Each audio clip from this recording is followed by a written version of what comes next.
팬데믹이 종식되게 하셔서 이전의 평범한 일상을 회복해 하옵소서.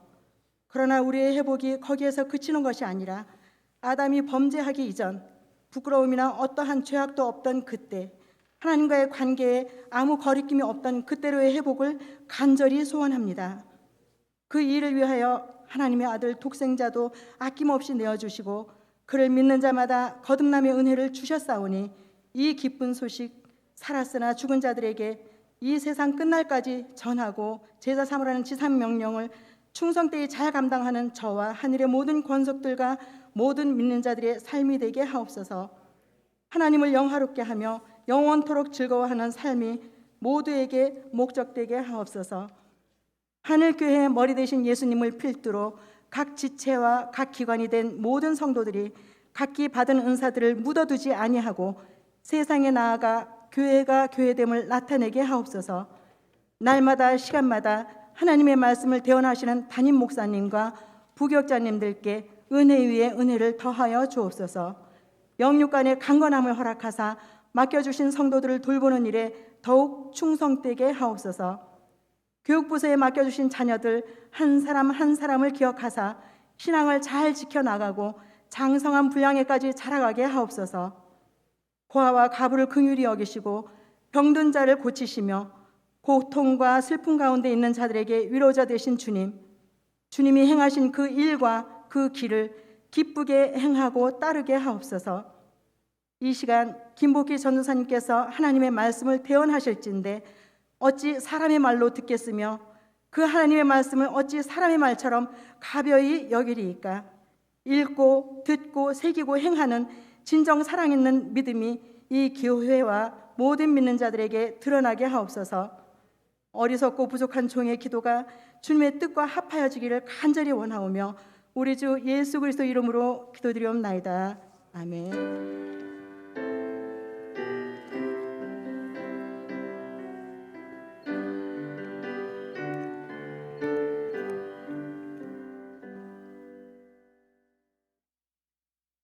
하나님 말씀은 사무엘상 12장, 사무엘상 12장 23절부터 25절 말씀입니다. 사무엘상 12장 23절부터 25절 말씀 함께 읽겠습니다. 여호와께서는 너희를 자기 백성으로 삼으신 것을 기뻐하셨으므로 여호와께서는 그의 크신 이름을 위해서라도 자기 백성을 버리지 아니하실 것이요 나는 너희를 위하여 기도하기를 쉬는 죄를 여호와 앞에 결단코 범하지 아니하고 선하고 의로운 길을 너희에게 가르칠 것인즉 너희는 여호와께서 너희를 위하여 행하신 그 큰 일을 생각하여 오직 그를 경외하며 너희의 마음을 다하여 진실히 섬기라. 만일 너희가 여전히 악을 행하면 너희와 너희 왕이 다 멸망하리라. 아멘. 오늘은 10계명 중에서 5계명입니다. 두 번째 시간입니다. 지난주에 5계명 첫 번째 시간을 가졌고요. 오늘은 두 번째 시간입니다. 여러분 혹시 5계명 기억하십니까? 암송할 수 있을까요? 한번 해보겠습니다. 시작. 내 부모를 공경하라. 그리하면 내 하나님 여호와가 내게 준 땅에서 내 생명이 길리라. 지난 수요일에는 주로 이 5계명 중에서 아랫사람들이 윗사람에게 어떻게 해야 하는가에 대한 이야기였습니다. 오늘은 윗사람들이 아랫사람들에게 어떻게 해야 하는가입니다. 129문부터 133문을 통해서 잠시 한번 살펴보겠습니다. 제가 질문을 읽으면 여러분 답을 읽어주시기 바랍니다. 129문입니다. 129문 아랫사람들에 대해서 윗사람들에게 요구되는 것은 무엇인가? 윗사람들에게서 요구되는 것은 하나님에게서 받은 권세대로 그들이 아랫 사람들을 사랑하고 위하여 기도하고 축복하며 그들을 가르치고 권고하고 훈계하며 잘하는 자들을 격려하고 칭찬하고 포상하며 잘못한 자들을 바로잡아 책망하고 징벌하는 일이다. 또 영육간에 필요한 모든 것을 그들을 위하여 공급하고 예비하며 정중하고 지혜롭고 거룩하고 모범적인 행위로 하나님께 영광을 돌리고 자신들에게 영예가 있게 하여 하나님께서 그들에게 주신 권위를 보존하는 것이다. 성경 말씀은 신명기 6장 6절부터 7절 말씀입니다. 오늘 내가 내게 명하는 이 말씀을 너는 마음에 새기고 내 자녀에게 부지런히 가르치며 집에 앉았을 때든지 길을 갈 때든지 누워 있을 때든지 일어날 때든지 말씀을 강론할 것이며. 이 129문의 질문이 아랫사람들에 대해서 윗사람들에게 요구되는 것이 무엇인가 하는 것입니다. 이 질문은 하나님으로부터 윗사람들이 받은 권위, 우리 지난주에 생각했던 것처럼 아랫사람들로부터 공경받고 존경받고 인정받고 하는 그 권위, 그 권위는 다른 측면에서는 책임이 있다, 책임이 있는 권위이다, 이 말입니다. 책임이 없는 권위는 없습니다. 권위가 높을수록 책임도 큰 것입니다. 가정과 국가와 교회, 윗사람들은 그 권위를 어떻게 사용하는지에 대해서 하나님으로부터 각각 책임을 져야 합니다. 왜냐하면 하나님은 권위를 주셨고, 권위를 주신 분이 하나님이시지 않습니까? 하나님은 권위를 주시면서 권위만 주신 것이 아니라 그 권위를 어떻게 사용하는지에 대한 책임도 물으신다는 것입니다. 그래서 첫 번째를 보시면 아랫사람을 향한 윗사람의 책임은 무엇인가입니다.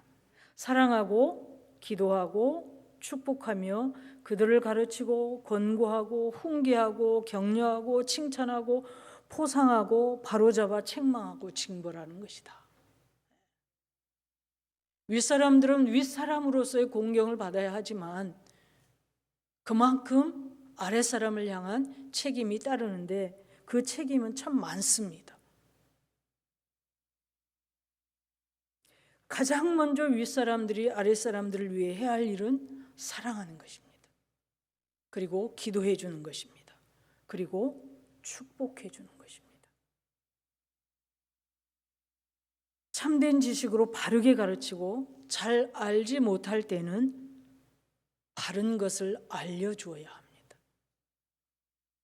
잘못한다고 야단치는 것에서 그치는 것이 아니라 어떻게 해야 되는지를 알려줘야 된다고 말입니다. 여러분, 어떻게 해야 되는지를 알려주려면 알아야 되는 것이죠. 잘 알아야 되는 것입니다. 그래서 윗사람들은 먼저 자신이 잘 알아야 되고 그것을 가지고 아랫사람들을 잘 지도해 줘야 합니다. 뿐만 아니라 아랫사람들이 자기 일을 잘 할 때에는 격려와 칭찬도 해주고 적절하게 포상도 내려야 합니다. 이런 것을 통해서 계속해서 옳은 일을 할 수 있도록 격려하는 것이죠. 상의 의미가 그것입니다. 지금 네가 한 행동이 잘한 것이다. 그렇게 하는 것이 잘한 것이야. 그러니 앞으로도 계속 그렇게 잘 해주기를 바란다. 그런 의미가 들어있는 것이 상입니다. 그리고 자기 일을 잘 못할 때에는 그들의 행위에 대해서 경책하고 필요하다면 적절한 징계를 통해서 잘못하고 있다는 것을 알려줘야 합니다. 어떻든 윗사람들은 어떤 상황에서이든지 아랫사람들을 보호해야 될 책임이 있고 영육 간에 필요한 것들을 공급해야 할 의무가 있습니다. 그래서 교회는 영혼을 파괴하는 거짓 교리와 이단들로부터 성도들을 보호해야 하고 하나님의 말씀과 배치되는 것들이 있다면 막아서 성도들을 보호해야 합니다. 하나님 말씀을 신실하게 가르쳐야 하고 성례를 적절하게 시행하고 차별 없이 권징을 시행해야 합니다. 그런 것들을 통해서 잘하고 있는 것과 잘못하고 있는 것을 명확하게 알려줘야 할 필요가 있다는 것입니다. 가정의 가장은 어떻습니까? 힘이 허락하는 한 모든 한도, 모든 힘을 동원해서 가족을 보호해야 합니다. 가족들에게 음식도, 의복도, 안식할 집도, 아플 때는 치료의 기회도, 그리고 적절한 교육을 받을 기회. 이 교육은 신앙적인 것과 지식적인 모든 것들이 포함됩니다. 부모는 자녀들에게, 더더구나 하나님을 믿는 우리 하나님의 사람들은 자녀들에게 신앙 교육을 받을 수 있도록 매우 노력해야 합니다. 지혜를 동원해서. 그럼 국가는 어떻습니까? 국내외적으로 국민들을 보호할 책임이 있습니다. 우리나라 안에서뿐만 아니라 우리나라 국민들이 외국에 나가 있을 때는 그곳에서도 안전을 지켜주어야 합니다. 그런 일들을 하도록 우리나라에서 대사들을 파견하는 것이죠. 개인과 가정과 교회의 자유와 안전을 보장해야 하고 공의를 공평정대하게 행하도록 국가가 법을 통해서 집행함으로 가르쳐야 합니다. 그리고 여러분, 지금과 같은 이런 비상시대, 비상사태에서는 대중에게 복지를 제공해야 하는 것이 국가가 해야 될 책임입니다. 뿐만 아니라 부모들이 자녀들에게 적절한 교육을 제공하지 못할 때는 나라가 나서서 교육하는 데 기회를 만들어 줘야 합니다. 여러분, 두 번째로 왜 윗사람은 아랫사람에게 모범적인 행위를 해야 하는가 하는 것입니다. 윗사람은 아랫사람에게 모범적인 행위를 해야 합니다. 왜 그렇습니까? 모범을 보임으로 그들 스스로 하나님께 영광을 돌리는 것입니다. 그 자체가 그들에게 영예가 되고 하나님께서 그들에게 맡기신 권위를 신실하게 행사하게 하기 때문이다. 여러분, 모범적인 행동 자체가, 윗사람으로서 모범적인 행동을 하는 그것 자체가 자신이 하나님께 영광을 돌리는 일이 됩니다. 그리고 그렇게 하는 것이 하나님께 순종하는 것이 됩니다. 여러분, 이렇게 윗사람이 아랫사람들 앞에서 모범을 보여야 하는 이유는 굳이 여러 예를 들어서 설명할 필요가 없을 것입니다. 우리가 너무나 잘 아는 것처럼 말로만 하는 교훈은 효과가 별로 없습니다. 그래서 우리는 그런 말을 하지 않습니까? 자녀는 부모 앞에서가 아니라 부모의 뒷모습을 보고 배운다. 이 말은 말로 배우는 것이라기보다는 삶을 보고 배운다. 그 말이기도 합니다. 여러분, 부모들이 여러분 말고요. 어떤 부모들이 거짓말을 잘하고 쉽게 이성을 잃고 분노하고 그런다면 여러분, 자녀들이 자제력을 갖춘 신실한 사람으로 자라기가 어려울 것입니다. 습관처럼 하나님을 원망하고 조그만한 일에도 쉽게 넘어지고 목사님을 비방하고 성도들의 연약함을 감싸지 못하는 그런 부모 밑에서 어떻게 신실한 신앙의 자녀가 나올 수 있겠습니까? 자녀들이 보는 데서 무심코 하나님을 원망하고 교회를 욕하고 그러면서 야, 너 하나님 믿어야 된다, 교회 나가야 된다. 안 되지 않겠습니까? 교육이 안 되는 거죠. 자, 그래서 윗사람들은 아랫사람들을 향한 책임 중에 아주 중요한 것이 모범을 보이는 것입니다. 여러분이 어떻게 매일매사 살아가는 그 삶의 모습들이 자녀들에게는 자연스러운 교육이 되는 것입니다. 힘들고 어려운 일들을 만났을 때 여러분이 하나님 앞에서 어떻게 그 일들을 겪어내는지, 그것은 여러분 개인에게도 하나님과의 깊은 관계로 이끌어가지만 자녀들에게는 아주 자연스럽게 이럴 때는 내가 어떻게 하나님 앞에서 살아야 되는구나 하는 것을 배우게 되는 것입니다. 자, 130문입니다. 윗사람들의 죄란 무엇인가? 함께 읽습니다. 윗사람들이 짓는 죄는 요구된 의무를 소홀히 하는 일 외에 자기 자신의 명예, 평안함, 유익 혹은 쾌락을 과도히 추구하는 것이다. 또 불법하거나 아랫사람들의 능력에 지나치는 일을 하라고 명령함이며 악한 일을 권하고 격려하거나 찬성함이며 선한 일을 못하게 말리고 낙심시키거나 반대함이며 그들을 부당하게 징계함이며 부주의하여 잘못된 일이나 시험이나 위험에 빠지게 하거나 내버려 둠이며 그들을 욕되게 하거나 불공평 무분별 가혹하거나 태만한 행동으로 그들의 권위를 깎는 일이다. 성경 말씀은 에스겔 34장 2절부터 4절입니다. 좀 길긴 합니다만 성경 같이 읽겠습니다.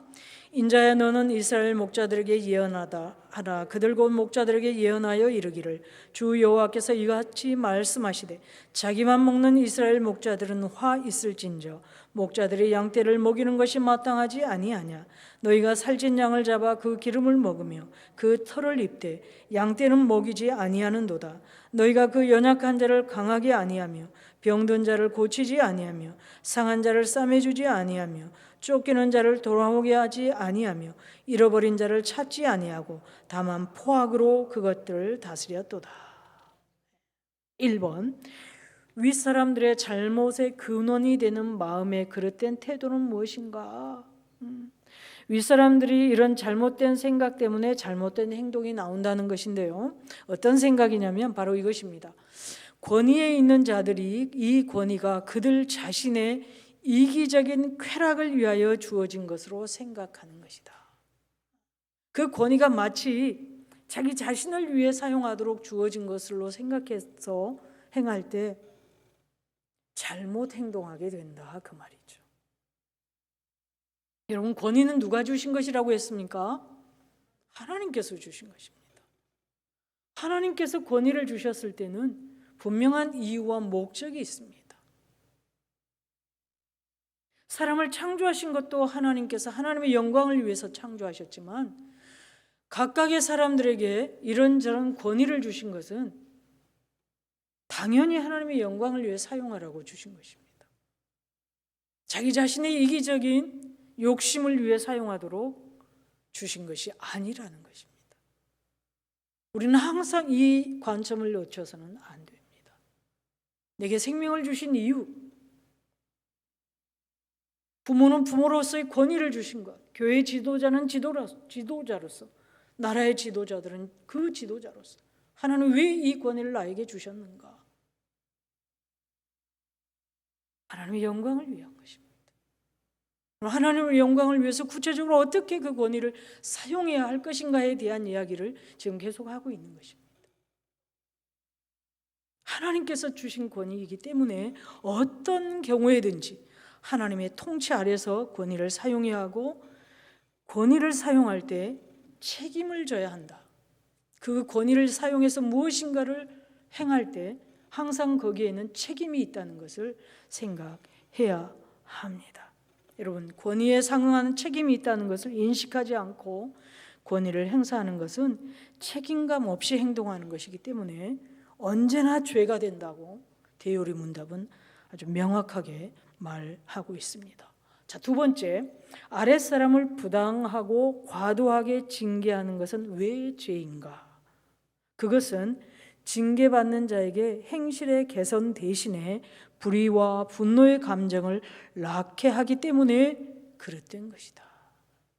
여러분, 어떤 아랫사람이 어떤 알고 있든 모르고 있든 어떤 잘못을 했을 때 거기에 적절하게 징계를 해야 하는데 그것을 과도하게 지나치게 징계를 가한다면 여러분, 잘못한 사람은 거의 대부분이 자기 잘못을 압니다.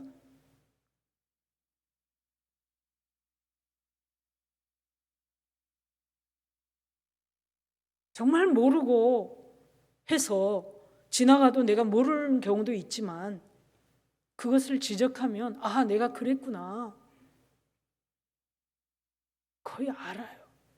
그리고 상식적으로 이 정도 잘못이면 이 정도의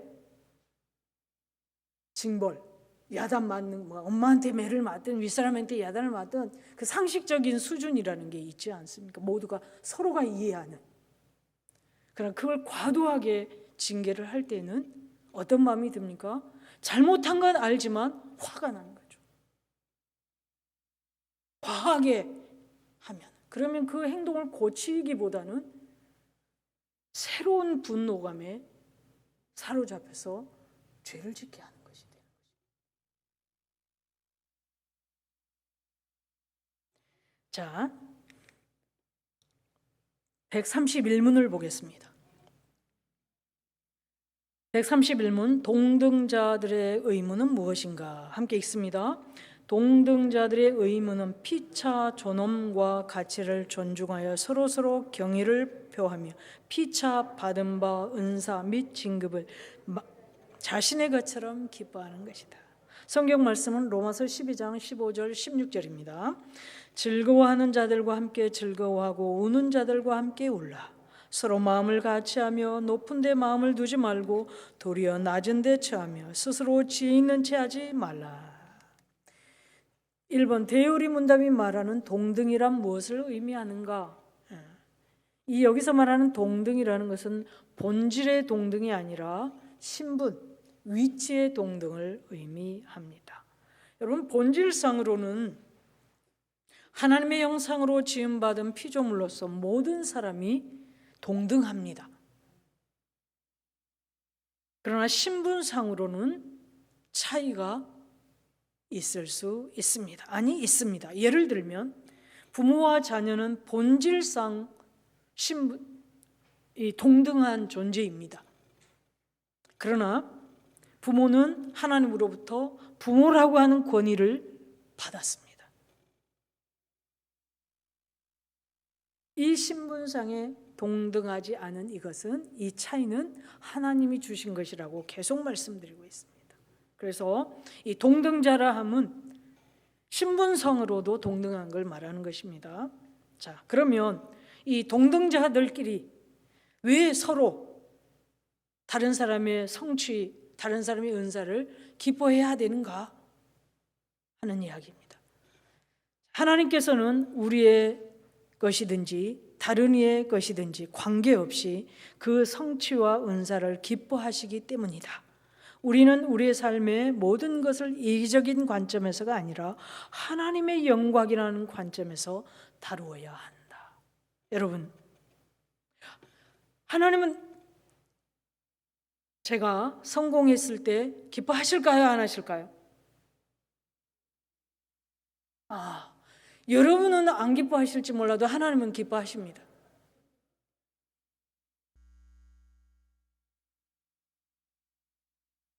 네, 감사합니다. 자, 하나님은 저의 성공을 기뻐하세요. 제가 잘하고 잘 되는 걸 기뻐하세요. 우리 유홍숙 권사님 여기 앉아 계십니다. 유홍숙 권사님이 성공하고 잘 되면 하나님 기뻐하실까요? 안 하실까요? 유홍숙 권사님 참 잘 사셨네요.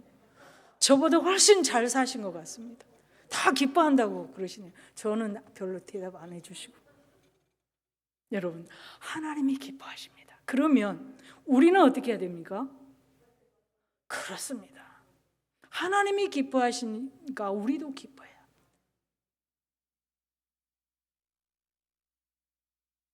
이것이 바로 하나님이 기뻐하시는 일입니다. 그런데 다른 사람들의 성공을 즐거워하고 기뻐하지 못하는 경우가 있습니다. 언제입니까? 어떤 죄 때문일까요? 시기라는 죄 때문입니다. 이 시기라는 죄를 극복하는 방법이 뭔지 아십니까? 다른 거 없습니다. 다른 사람의 성공에 박수 쳐줄 때 이 시기를 극복할 수 있습니다. 참 신기하지 않습니까? 이 하나님의 원리예요.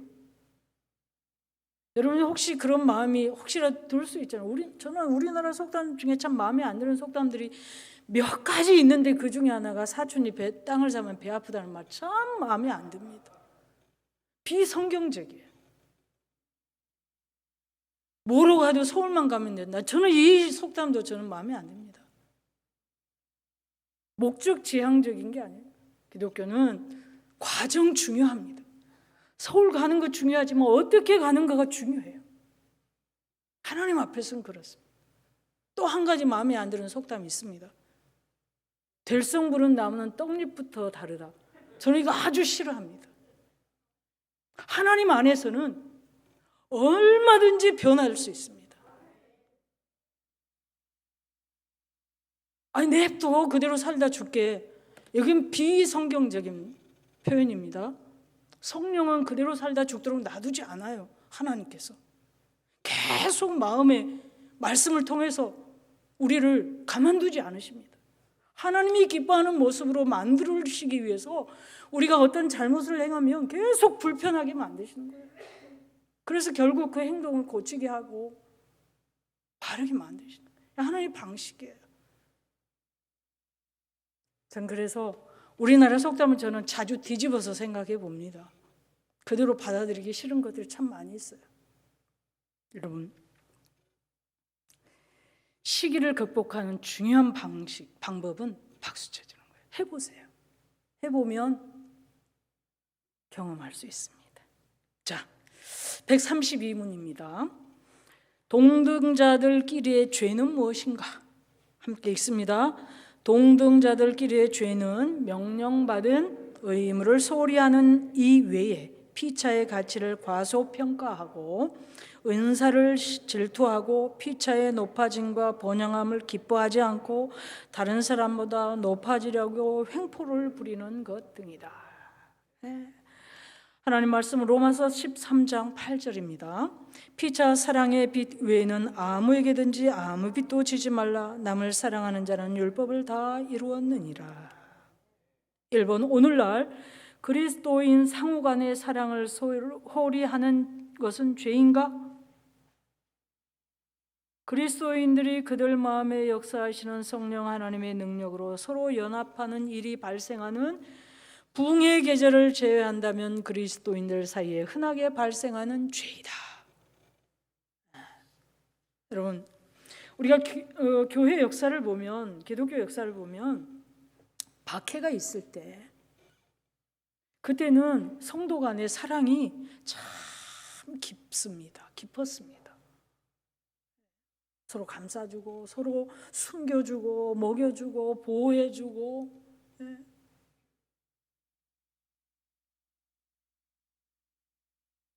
제가 또 고향 얘기를 하게 돼서 죄송합니다만 그때 있었던 일입니다. 저의 초등학교 3학년 선생님이 6.25 전쟁이 나고 그 문중경 전도사님과 및 함께 많은 분들이 이렇게 묶여서 교회에서 바닷가로 끌려갈 때 공산당들이죠. 그 사람들이 총칼 앞에서 묶여서 끌려갈 때 그때 있었던 일입니다. 저를 담당한 초등학교 3학년 지금 그때는 국민학교였죠. 3학년 때 저희 담임이셨고 제가 다니는 교회 장로님이셨던 그분의 생생한 간증입니다. 같이 끌려갔다는 거죠. 그런데 그 끌려가는 이제 그 과정 도중에 저희 초등학교가 있고 그 밑에 이제 논이 쫙 있습니다. 바닷가 사이에 그 논에 뭐가 이렇게 그때 당시에 자라 있었던가 봐요. 추수하기 전에, 논이니까 추수하기 전에 벼가 자라 있었겠죠. 거기를 지나갈 때 저를 담당했던 그 장로님 선생님은 아주 젊은 나이였어요. 그때 당시에는. 그래서 함께 끌려가던 사람들이 어떻게 몸부림을 쳤는지, 어떻게 해서 너는 살아서 이 상황을 그대로 교회 알려라 하고 이렇게 해서 푸른 거예요. 그래서 논 사이로 집어 던진 거예요. 이 청년을. 너는 살아서 이 상황을 다 전해야 된다. 남겨야 된다. 그래가지고 이분이 살아났어요. 거기서 빠져나온 거예요. 많은 사람들이 끌려갔는데 이제 대표적으로 이제 그 자리에서 이제 총살을 당하신 분이 이제 우리 교회를 설립하셨던 그 전도사님이시고, 이분은 살아남으신 거죠. 죽음의 위기 앞에서 지금 끌려가면 죽을 상황인데 자기들은 거기에 끌려가면서 너는 살아서 이 생생한 상황을 전해야 된다. 여러분, 박해가 있을 때 기독교 역사 속에서는 이런 일들이 참 많이 있었습니다. 그리고 그 선생님은 살아서 계속해서 우리 교회를 지키면서 장로님으로 심을 하셨죠. 그래서 그 시루섬이라는 영화를 보면 이분의 증언을 토대로 한 상황들이 나옵니다. 그런데 여러분, 반대로 불법이 성할 때, 사회가 거짓이 많고 그럴 때는 어떻습니까? 사랑이 어쩔 수 없이 식어집니다. 개인적으로 믿음이 약해질 때도 그렇고, 사랑과 동정심이 줄어들게 되고 무관심하게 되고 냉정해집니다. 지금 시대가 그렇습니다. 가면 갈수록. 어떻습니까? 나는 정말, 여러분 기억나실 거예요. 지금은 그런 거 없죠. 옛날에 학교 다닐 때, 버스 타고 다닐 때 아주 당연하게 누구라도 할 것 없이 가방을 들어줬습니다. 여러분 기억나지 않으세요? 학생들이 무거운 가방, 출근하는 분들의 무거운 가방을 아주 당연히 의자에 앉은 사람이, 지금은 어떻습니까? 그랬다간 큰일 납니다. 큰일 납니다. 우리 권사님 중에 한 분이 그러셨잖아요. 전철 타고 오시다가 앞에 할머니인지 할아버지 넘어지셨어요. 권사님이 가서 일으켜 주셨어요. 그리고 병원에도 데려가 주셨어요. 돈도 내주셨어요. 안쓰러운 마음으로. 그런데 어떻게 상황이 됐는지 아세요? 네가 밀었지 않느냐? 왜 네 잘못이 없으면 네가 병원에 데려가느냐? 왜 네가 잘못이 없으면 돈을 내주느냐? 여러분, 이런 상황입니다. 이런 세상입니다. 그럼 누가 친절을 베풀려고 하겠습니까? 저는 그 말 듣고 아이고, 할아버지 넘어져도 이제 일으켜주면 안 되겠구나. 불법이 성하면 사랑이 식어집니다. 냉정해집니다. 무관심해집니다. 그런데 여러분, 그럼에도 불구하고 우리 그리스도인들은 그런 상황에서도 사랑을 실천할 수 있는 길을 찾아야 합니다. 지혜를 구해야 합니다. 참 어렵습니다. 저는 이 권사님의 이야기를 들으면서 너무 무서웠습니다. 이 사회가. 그런데 그럼에도 불구하고 찾아야 되고 또 찾고 실행을 해야 된다는 것이죠. 자, 두 번째, 시기심 많은 사람의 질투하는 죄의 결과는 무엇인가? 이 죄는 하나님의 계명을 위반하는 파멸적인 죄 이외에 그 사람에게 영적이며 심리적인 파괴의 결과를 낳는다. 여러분, 질투는 인격을 좀먹습니다. 그래서 시기심 많은 사람은 바로 그 자신이 가장 큰 피해자입니다. 시기심 때문에 자신의 영육이 황폐해지기 때문입니다. 성경 잠언 14장 30절에 이렇게 말씀하시죠. 우리가 너무나 잘 아는 말씀입니다.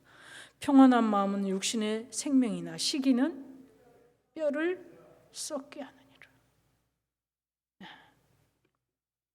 시기를 이기는 방법은 박수 쳐줘. 잘할 때 박수 쳐줘. 시기를 이기는 방. 이것은 가장 먼저 누구에게 유익하겠습니까? 자신에게.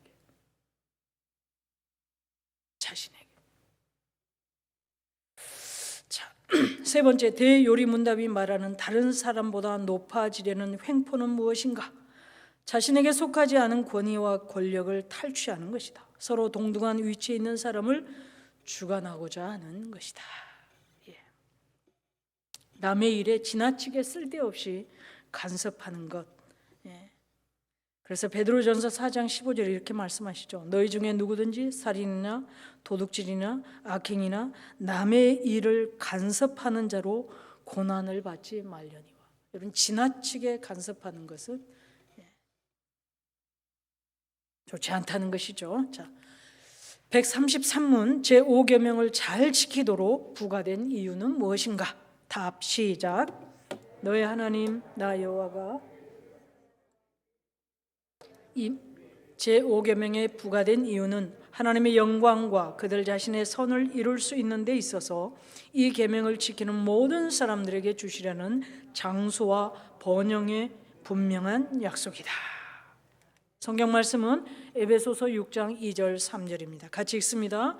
내 아버지와 어머니를 공경하라. 이것은 약속이 있는 첫 계명이니 이로써 내가 잘되고 땅에서 장수하리라.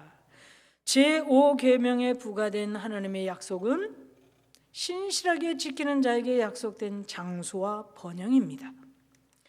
제5계명의 순종이 인간사에 가져올 결과는 무엇인가? 이 계명이 순종되는 사회에서는 장수와 번영이 존재할 것이다. 여러분, 반면에 합법적인 권위에 대한 존경이 줄어들게 되면 무질서, 무법이 판을 칠 것입니다. 나라의 위의 권위자들에 대해서 우리가 그 권위를 존중하지 않는다면 나라는 그야말로 혼란에 빠지고 말 것입니다. 여러분, 가정에서 부모의 권위를 자녀들이 인정하지 않고 거기에 순복하지 않는다면 그 가정은 더 말씀드리지 않겠습니다. 교회도 마찬가지입니다. 하나님께서 세우신 목사님과 위의 권위자들에게 그 권위를 인정하지 않고 순복하지 않는다면 교회의 질서는 완전히 깨어지고 교회가 마땅히 해야 할 일들을 하는데 매우 많은 어려움이 올 것입니다. 그러면 당연히 하나님은 기뻐하지 않을 것이고 그 교회는 하나님이 함께하지 않는다면 그거는 교회가 교회일 수가 없어요. 여러분, 5계명은 분명히 말씀합니다. 내 아버지와 어머니를 공경하라. 윗사람의 권위를 공경하라는 것이죠. 그러면 어떻게 해주신다? 내가 잘되고 땅에서 장수하리라. 이것은 가정이나 교회나 국가나 다 마찬가지입니다. 자, 두 번째, 장수와 물질적 번영을 추구하고 그것을 위해 기도하는 것은 정당한 일인가? 같이 한번 읽겠습니다. 분명히 이러한 축복들이 우리의 제일 되는 목표가 아니라 하나님의 나라와 그의 의를 위한 것일 때에만, 그리고 우리가 하나님의 뜻에 대해 겸손히 복종하면서 그것들을 추구할 때에만 정당한 일이다. 장수와 번영이 마치 우리의 주 목적인 것처럼 여기고 추구하는 것은 죄라고 대요리문답에서는 명확하게 말하고 있습니다. 그리스도인은 참된 삶이 여러분 이 생에서만도 아니고 내세에서만도 아닙니다. 예수 그리스도를 믿음으로 시작된 그 영원한 삶이 지금부터 시작해서 영원히 지속됩니다. 그러므로 우리 그리스도인들은 이 땅에서의 삶, 이 땅에서의 번영만을 추구해야 한다는 것은 영원한 삶을 생각하지 않는 모습입니다. 이 생에서 필요합니다. 여러분, 번영 필요하지 않다는 말 아닙니다. 이 땅에서 성공 필요 없다는 말도 아닙니다. 중요한 것은 상대적인 중요성을 이야기하는 것입니다. 여러분, 그렇기 때문에 5계명을 통해서 우리는 분명히 깨닫습니다. 하나님은 장수도 번영도 약속하셨습니다. 우리가 하나님 말씀에 순복하는, 하나님을 사랑하는 마음으로 하나님의 계명들을 지키려고 할 때 하나님은 이 땅에서의 번영과 장수 약속하셨습니다.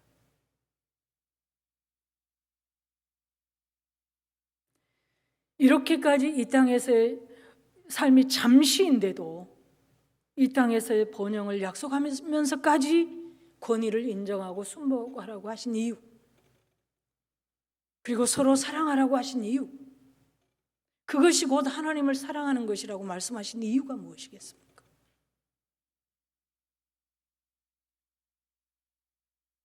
윗사람의 권위나 또 윗사람으로서 아랫사람이나 동등자들끼리의 사랑이나, 하나님은 하나님의 자녀들이 서로 사랑하고 존중하며 사는 것을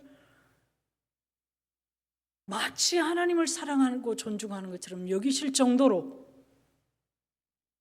하나님의 자녀들이 서로 사랑하기를 원하신다는 것입니다. 서로 사랑하며 살기를 하나님이 좋아하신다는 것입니다. 여러분, 그렇기 때문에 저와 여러분이 참 쉽지는 않지만 이웃을 사랑하는 삶을 살기에 힘 쓰십시다. 그래서 하나님을 향한 사랑을 고백하는 하루하루 순간순간 이 되기를 여러분 삶에도 그렇게 되기를 소망합니다. 이웃을 사랑함으로, 권위를 존중함으로, 아랫사람을 사랑함으로 내가 하나님을 사랑한다는 것을 고백합니다. 기도하겠습니다. 참 좋으신 하나님, 감사합니다. 성경을 통해서 하나님의 마음을 우리에게 드러내 주셔서 감사합니다. 그 마음을 배울 수 있게 해 주셔서 감사합니다. 배운 만큼 깨달아 알게 하시고 또 아는 만큼 믿게 해 주시고 믿는 만큼 행할 수 있는 은혜를 베풀어 주옵소서. 어려운 시기에 하나님께 더 가까이 거하는 은혜를 누릴 수 있도록 우리를 강권하여 주시고 우리 모든 성도들을 하나님 권고하여 주시어서 믿음의 자리에서 결코 멀어지지 않도록 은혜를 베풀어 주시옵소서. 우리의 생명의 주인이시고 참 소망이신 우리 주 예수 그리스도의 이름으로 기도드립니다. 아멘. 430장 찬송입니다.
예수와 함께 날마다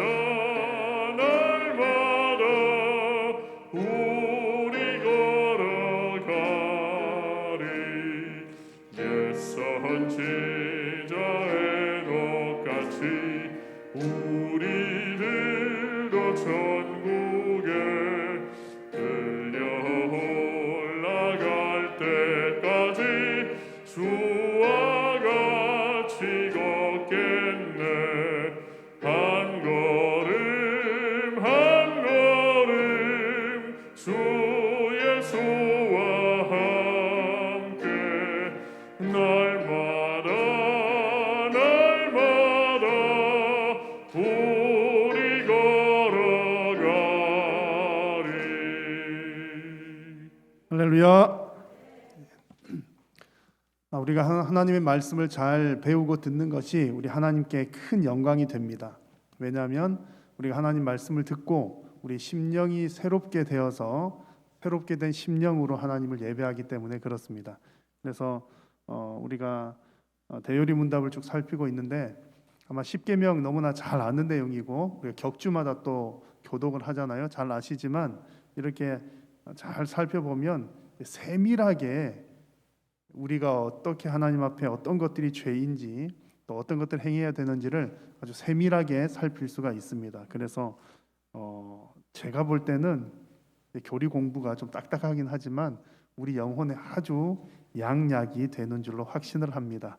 그래서 여러분 이 과정들을 잘 진행하시면서 여러분의 심령을 새롭게 함으로 우리 하나님께 더 크게 영광 올려드리기를 바랍니다. 다음 돌아오는 주일은 종려 주일이고요. 다음 주 월요일부터 이제 특별 새벽 기도회가 시작이 됩니다.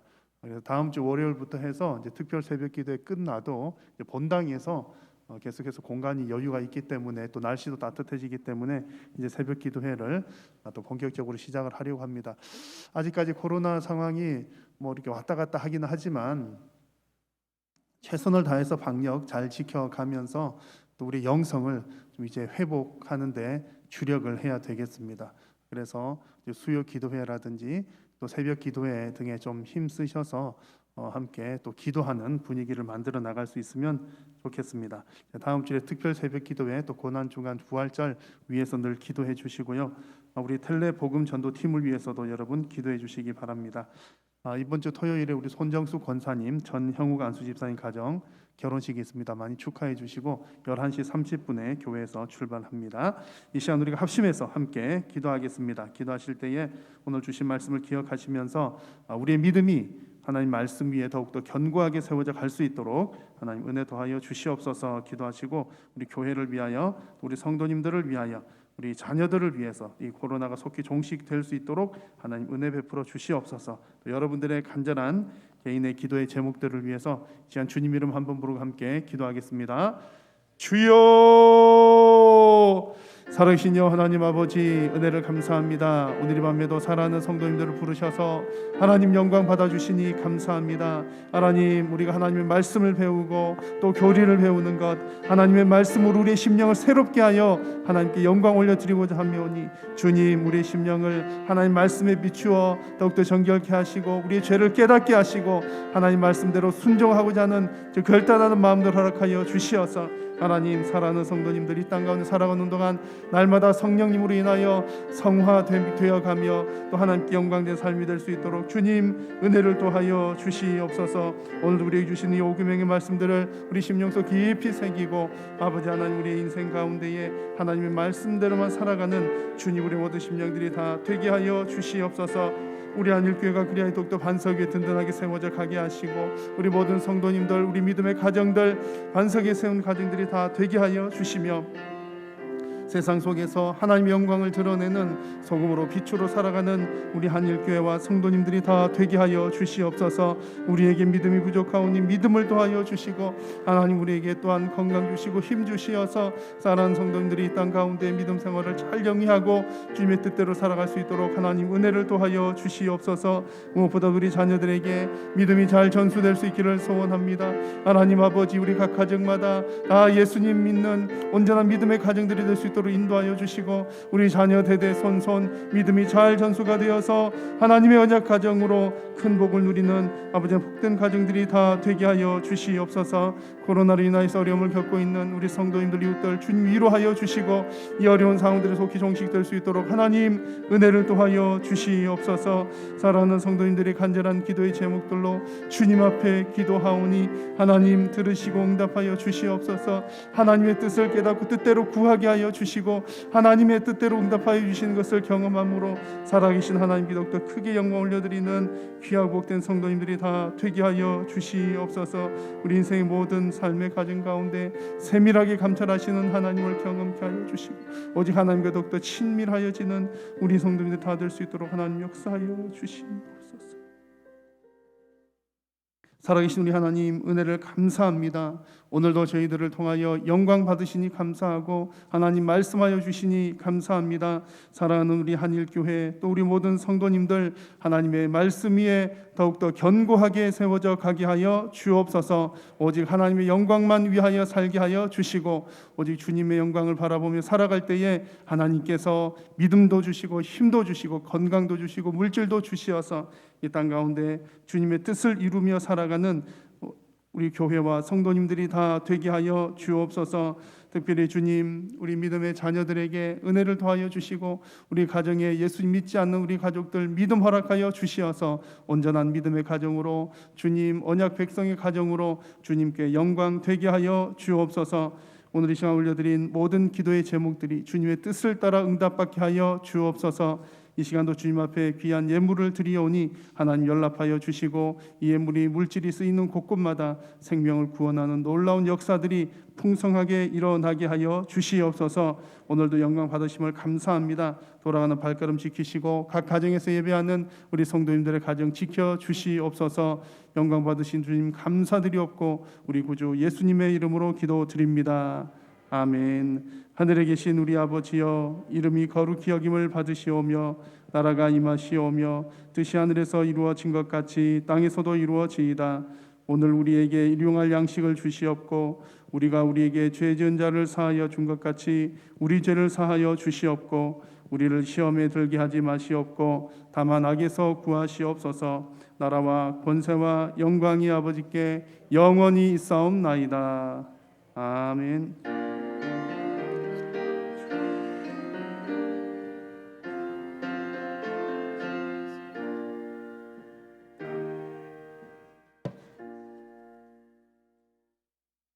서로 인사 나누고 돌아가겠습니다. 사랑합니다. 축복합니다.